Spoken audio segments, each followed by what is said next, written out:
বিরোধী দলগুলো বলুন বা এখানে পশ্চিমবঙ্গ সরকার যে যুক্ত হয়েছেন এসআইআর এর মামলায় স্টে দেয়নি। বিহারে ড্রাফট ভোটার লিস্ট পাবলিশ হয়েছে, যাদের নাম বাদ গেছে তাদের নাম পাবলিশ করে দিতে বলেছে, ক্রিস্টাল ক্লিয়ার হয়ে যাবে।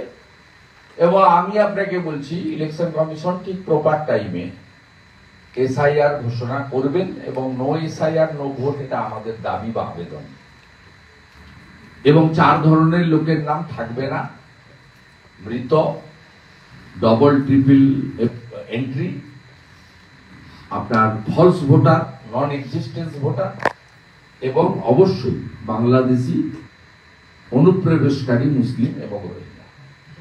এই 4 ক্যাটাগরি থাকবে না, এটা খুব ক্রিস্টাল ক্লিয়ার। এটা নিয়ে কেউ মানে বিরোধ করলে কি না করলে কি, উনি তো বলেছিলেন আমি কাউকে ডিসিপ্লিনারি অ্যাকশন নেব না, তা উনি তো হাফ মারতে বাধ্য হয়েছেন সাসপেন্ড। এই ভ্যারও মানতে হবে, ইলেকশন কমিশনের ফুল বেঞ্চ তো প্রতিদিন বসে না, তারা যেটুকু আমরা জানি তারা সপ্তাহে 2 দিন বসে। এবং ইলেকশন কমিশনের কোন নির্দেশ পরিবর্তন তারাই করতে পারেন ফুল বেঞ্চ, সেই পরিবর্তনটা মমতা ব্যানার্জি করতে পারেন না।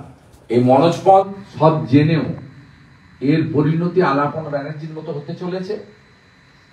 কারণ ইলেকশন সংক্রান্ত সমস্ত ডাইরেকশন মুখ্যমন্ত্রী বা কোনো মন্ত্রীর কাছে ফাইল প্লেস হয় না, সরাসরি এক্সিকিউশন করতে হয় ব্যুরোক্র্যাটকে। এক্ষেত্রে খুব এক্সেপশন তারা করেছেন। ইলেকশন কমিশনের ফুল বেঞ্চ সপ্তাহে 2 দিন বসেন। আমি সোফার my knowledge through media sources 29 তারিখে ইলেকশন কমিশনের ফুল বেঞ্চের মিটিং আছে।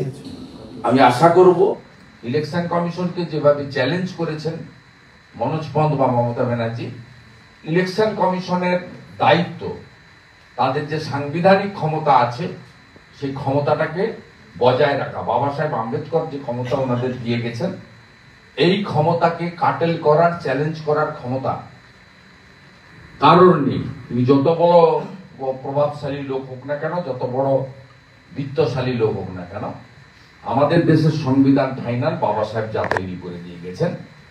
আমরা হোপফুল যে ইলেকশন কমিশন খুব স্ট্রং অ্যাকশন নেবেন এবং লফুলি অনেক অপশন রয়েছে। ইলেকশন কমিশন ডাইরেক্ট দিল্লিতে এফআইআর করতে পারেন, ইলেকশন কমিশন তার যে কলকাতা অফিস, পশ্চিমবঙ্গ অফিস, সেই অফিসকে দিয়ে করতে পারেন, মনোজ পন্থের বিরুদ্ধে ডিসিপ্লিনারি অ্যাকশন নিতে পারেন, অনেক কিছু তারা করতে পারেন। অ্যাম্পল স্কোপ রয়েছে, এটা সবাই জানে।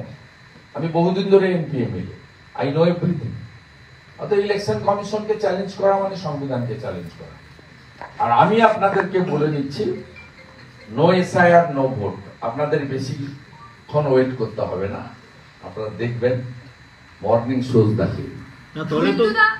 শ্রীরামপুরে তৃণমূল বিধায়ক সুদীপ্ত রায়ের বাড়িতে সিবিআই আরজিকর দুর্নীতির তদন্তে নেমে সিবিআই বাড়িতে যাচ্ছেন কেন? সিবিআই তো ওনাকে ঢুকিয়ে দেওয়া উচিত। অনেকবার ডেকেছেন, আমি একাধিকবার অভিযোগ করেছি আরজিকরের নতুন মেশিনগুলো ওনার স্মৃতির মোড়ের নার্সিং হোমে যায়।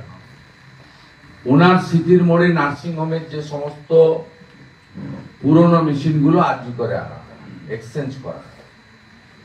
আরজিকরের কমিটির চেয়ারম্যান মমতা ব্যানার্জি ওনাকে করে রেখেছেন। উনি প্রথমত অভয়াকাণ্ডে অভিযুক্তদের আড়াল করার আপ্রাণ চেষ্টা করেছেন। উনি সরাসরি অভয়াকাণ্ড ঘটিয়েছেন এটা আমি বলবো না, সত্যের অপলাপ হবে। কিন্তু সন্দীপ ঘোষ সহ যারা যারা এর সঙ্গে র্যাকেট যুক্ত, তাদেরকে তিনি একাধিকবার ফোন করেছেন, প্রমাণ আছে। এই কারণেই ওনাকে বিভিন্ন সময় ডেকে সিবিআই ইনভেস্টিগেশন করেছিল, আপনাদের চ্যানেলের মাধ্যমে আপনারা দেখিয়েছেন। এবং ডাক্তার আক্তার আলী যে কেসটা থ্রু তরুণজ্যোতি তেওয়ারিরা করেছিল, সেই কেসকে সিবিআই কে ইডিকে দিয়ে দেয়। সেই কেসে আরজিকরের আর্থিক দুর্নীতির বিষয়টা ছিল। আর্থিক দুর্নীতির সঙ্গে সরাসরি আরজিকর রোগী কল্যাণ সমিতির chairman doctor Sudipta Roy involve. এটা একাধিকবার প্রেস কনফারেন্সে আমি বলেছি, ডাক্তার আক্তার আলীও বলেছেন, আপনাদের একাধিক টক শোতে বলেছেন, তরুণজ্যোতি তেওয়ারিও বলেছেন। এবং ঘটনা যে আরজি করের সঙ্গে ওনার নার্সিং হোমের উনি একটা ইলিগাল নেক্সাস র্যাকেট চালিয়েছিলেন, তাই রেট ফেট অনেক হলো। এইরকম কিছু কিছু লোকজনের এখন ভিতরে থাকা উচিত। সুজিদা, আজকে মালদা গার্লস স্কুলে শিক্ষিকাকে যেভাবে শাসানি দেওয়া হয়েছে সেই সিসিটিভি ফুটেজ দিচ্ছে তৃণমূল কংগ্রেসের নেতা।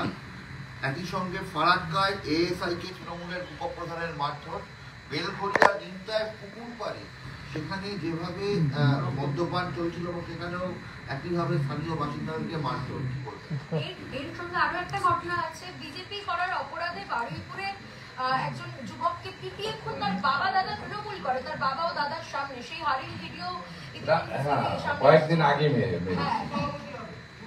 বুথ সভাপতি, ওয়ার্ড সভাপতি, এবং এটাতে প্রথম চাপা দিতে চেয়েছিল ওদের বাড়ির কিছু আত্মীয় টিএমসি করে বলে। আমরা জানি বিষয়টা, ওখানে আমাদের মন্ডল প্রেসিডেন্ট লয়ার আছেন গৌতম বাবু, তিনি এফআইআরটা নেন এবং প্রথম থেকে লড়াইটা করছেন। আমরা এই বিষয়টা ধরবো, খুব বড় করেই বিষয়টা সামনে আসবে। এটা অত্যন্ত মর্মান্তিক একটি ভিডিও আজকে লিক হয়েছে। এটা সভ্য সমাজের পক্ষে একটি কলঙ্ক। আপনি যে টুকরো টুকরো অনেকগুলো ঘটনা বললেন, এই ঘটনাগুলো একসঙ্গে যুক্ত করলে এটাই প্রমাণিত হয় এই রাজ্যে আইনের শাসন নেই, শাসকের আইন চলছে। এটা আজকে নয়, জাতীয় মানবাধিকার কমিশনকে যখন পোস্ট পোল ভায়োলেন্সে 5 মেন বেঞ্চেস কলকাতা হাইকোর্ট পাঠায়, তারা যে রিপোর্ট কলকাতা হাইকোর্টে জমা করিয়েছিলেন তার প্রথম লাইনটাই ছিল পশ্চিমবঙ্গে আইনের শাসন চলে না, শাসকের আইন চলে।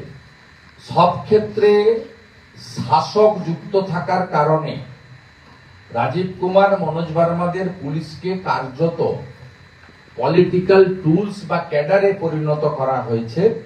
তাই তারা অভয়ের মায়ের মাথায় লাঠি মারে। বিরোধীরা আন্দোলন করতে গেলে 8টা এফআইআর এর সামনে পড়তে হয় কোনো ঘটনা না ঘটিয়েও। আর এইসব লোকেরা, লুম্পেনরা সরাসরি ঘুরে বেড়ায়। একজন এসটি টিচার এবং রেফারিকে লাথি মারার 48 ঘন্টা পরে তৃণমূল পৌর প্রধানের ভাইপো জামিন পেয়ে যায়। আমাদের পোস্ট আপনাদের চ্যানেলগুলোর চিৎকারে অ্যারেস্ট করতে বাধ্য হয়। অ্যারেস্ট মানে তো 5 স্টার হোটেল, যেমন পার্থ চ্যাটার্জি আছে, রবিবার খাসির মাংস খায়,